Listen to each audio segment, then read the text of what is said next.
Most games give you power to make you feel strong. Life is Strange gives you power just to prove how weak you actually are. I went into this expecting time travel shenanigans. I came out realizing I was the villain of my own story. So today, we're talking about Life is Strange. Not just the plot, but how this game manipulates your loyalty, and weaponizes your regret, and forces you to break the world just to save a friend, only to ask if it was worth it.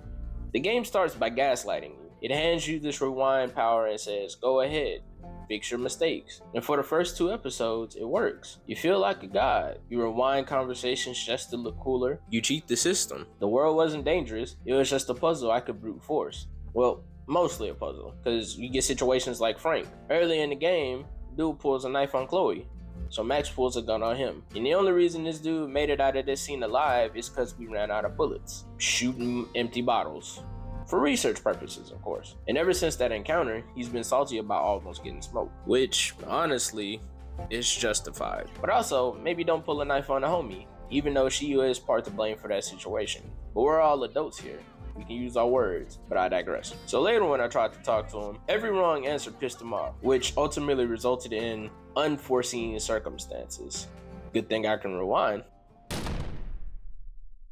I thought I had infinite tries. I thought I could fix anything. But then, I failed. She stepped off the edge, and that silence was louder than any game over screen. After the roof incident, the fun was over. I was desperate for a win, and that's when the game hands you this ultimate temptation. A way to go back, not seconds, not minutes, years, to save Chloe's dad. Now, I'm no stranger to this. I've seen Flashpoint Paradox, so I know you don't go messing with time. So I already knew this was a bad idea. I knew ultimately that saving one life would cost another. It felt like watching Full Metal Alchemist, the law of equivalent exchange. But knowing the theory doesn't prepare you for the reality. I expected a consequence. I didn't expect this.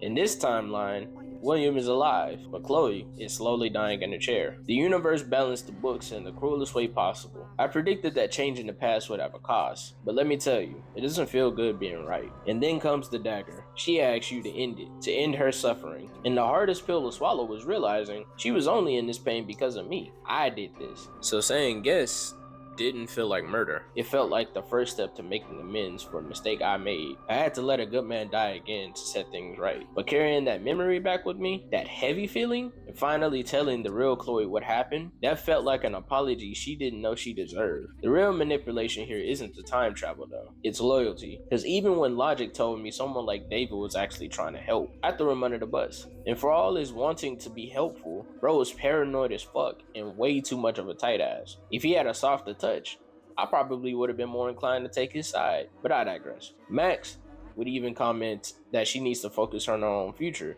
and I ignored that too. I made strictly pro-Chloe choices, fully knowing that they were wrong. Why? Because if I hadn't left her in the darkest time years ago, maybe things wouldn't have gotten this bad. My choices weren't about what was right, they were about making up for lost time. So when it came time to do delinquent shit, I was all in, until I realized I wasn't just being a good friend, I was an enabler. I was prioritizing saving the homie over everything else, even reality itself. In episode 5 is where the bill comes due. All those rewinds, all those fixes, it manifested as a tornado to wipe the board clean. Meanwhile, I was trying every possible option to fix the problem before ultimately realizing I was the problem. It comes down to this: save your best friend and doom the town, or let her die to save everyone else. There's no third option, there's no clever workaround. I chose to sacrifice Chloe.